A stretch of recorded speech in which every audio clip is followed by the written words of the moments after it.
and you've made them exercise and given chemotherapy, you enhance the effect. It's complete nonsense, but it's still, I remember there was a hospital in London who literally from that data stopped people exercising from a petri dish data, totally inappropriate. So anyway, coming back, so I can't find any negatives really, apart from falling off the treadmill, I suppose, is the only one.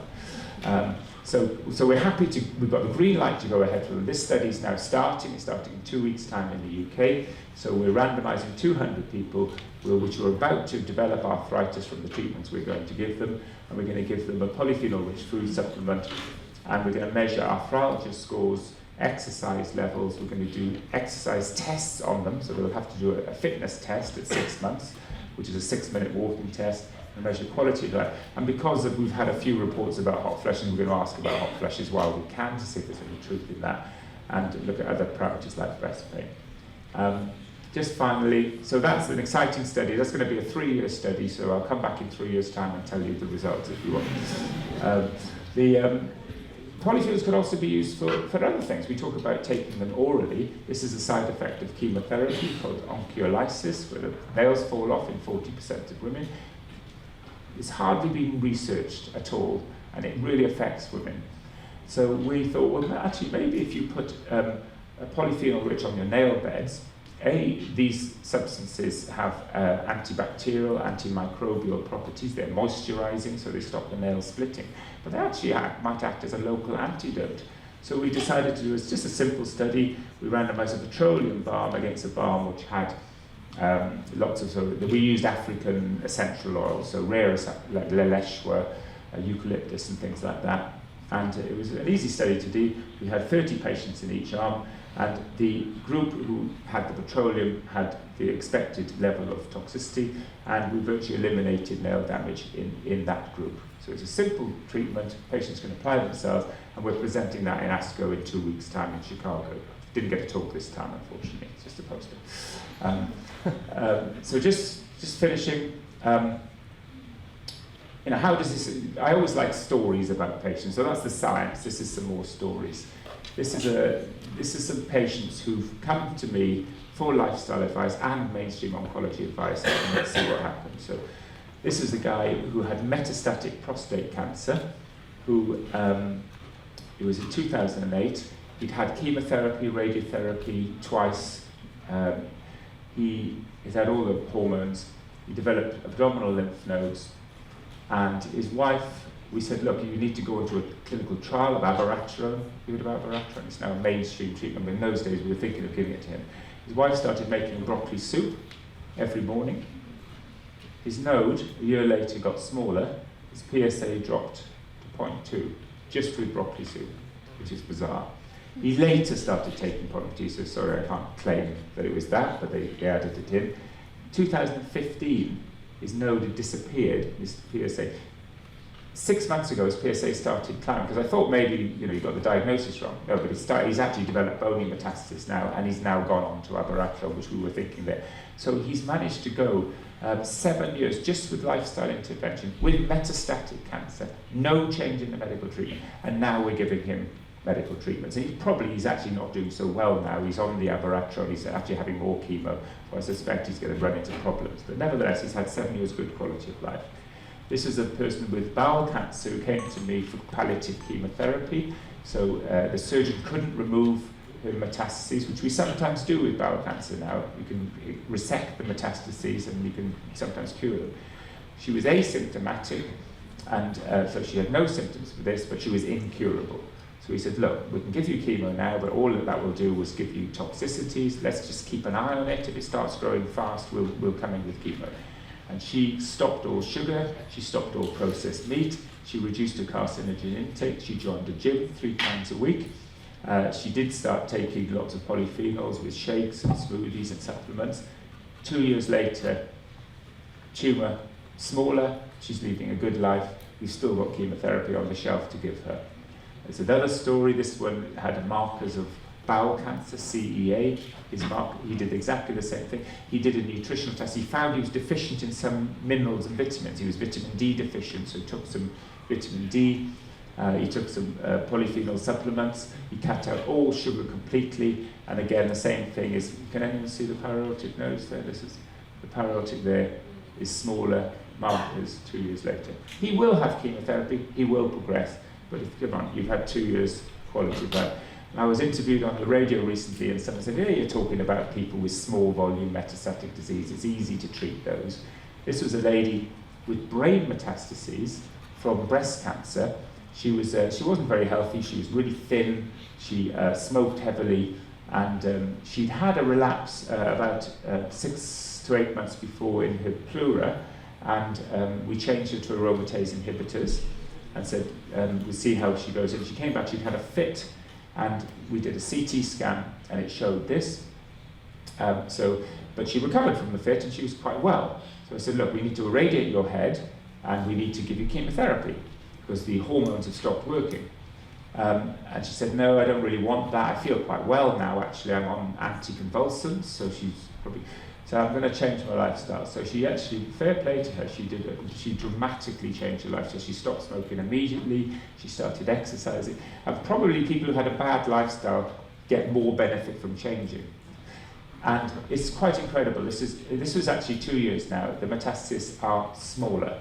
No change in the medical treatment, with an average survival of 9 weeks. And she's gone 2 years. So, you know, she's, as I say, she was profoundly vitamin D deficient. She does take supplements. She takes it. So I'm only presenting you my good cases, of course. There's still lots of people who have changed their lifestyle and nothing's happened. They've progressed and they've died and they've had horrible symptoms.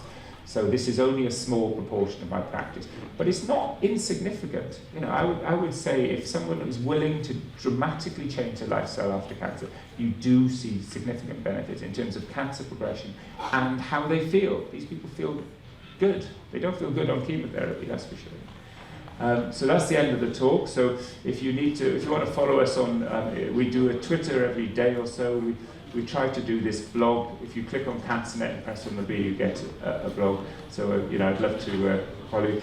This is nothing to do with us in the unit. So the reason why I promote this in my talks is because my research manager would probably sack me or actually hit me if she gets any more emails about it. So if you want any information on this, you go directly to the people who do it. So thank you very much.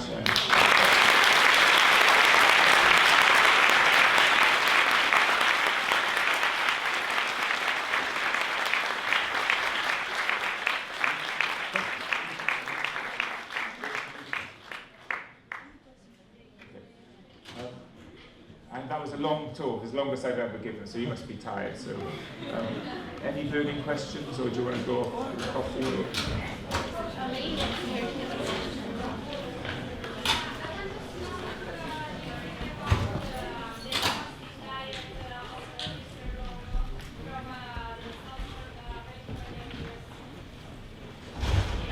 What was the question? Fasting. Well, no, that's a good question. The question was whether fasting. Sorry, do you want to say? It's the fasting diet by Professor Walter Longo from South California University. So I don't know if you hear about it.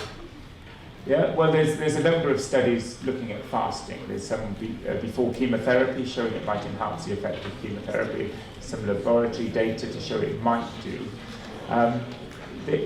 I like the 13 hours at night fasting. That was actually the best publication, so I would recommend overnight fasting.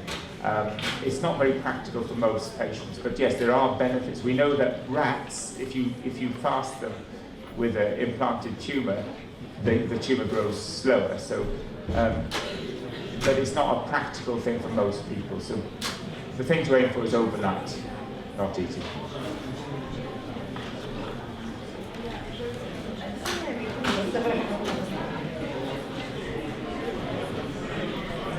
You need some microphone. If you have some recent news about the use of cow milk and dairy products related to cancer. Yeah, good question, because it's very confusing. We had a very prominent person called Jane Plant who told everyone to stop cow's milk. It's terrible. And milk is, is converted into sugar quite quickly. It's a disaccharide, and it converts to glucose. So I intuitively you think it's not particularly healthy, but mankind has been brought up on it, so it can't be that bad. And there was a period of farming which used lots of hormones and antibiotics, which would get into our bloodstream, which doesn't seem very healthy. But they have improved on that. And if you ask me about what's the data, well, if you're overweight, it's quite fattening, so it does increase your fat levels, which is harmful. But if you actually factored that out of the analysis, there was a large study, for example, in bowel cancer, showing that people who cut out milk had a higher relapse rate. So milk was actually offering a protective effect. I don't know how, but if you actually look at the data, there isn't really much harm with milk. I mean, the myth has gone off up there, but the actual facts don't really support it. So I say to patients, if you have a lactose intolerance, which can happen, you need to spot that and make sure you cut out milk, because you'll develop inflammation. But if you don't have a lactose intolerance, then and you're not overweight, it's perfectly safe to have milk. That would be my view. I don't know, this is going to be out of it, but I'm curious about protein powders and like other supplements.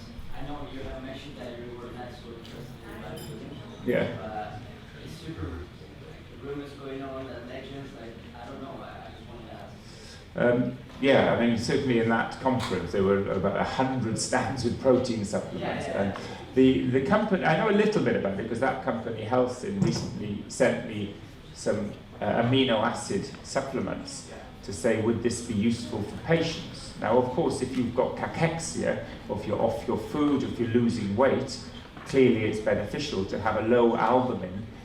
With cancer is bad because you get peripheral edema, etc. So on a medical perspective, yes, very, very useful.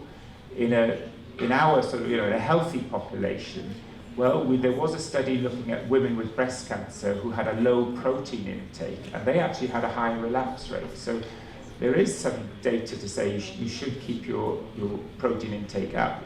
And it also depends where they're from. If they're from plant sources, which most of them are, that's beneficial. And we know from the other studies I presented that soya, quinoa, buckwheat, those are the proteins you should be taking rather than meat. So in answer to your question, no, there doesn't seem to be any significant harm, but try to get them from plant-based sources. And there may well be a benefit in people who aren't eating enough protein, just in the general population, or if they're off their food.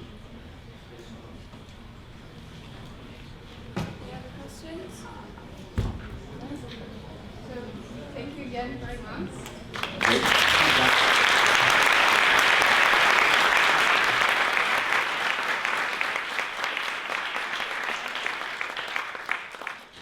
So, as you know, with the lunch break, you can all join us on the top floor of the university, and we can go on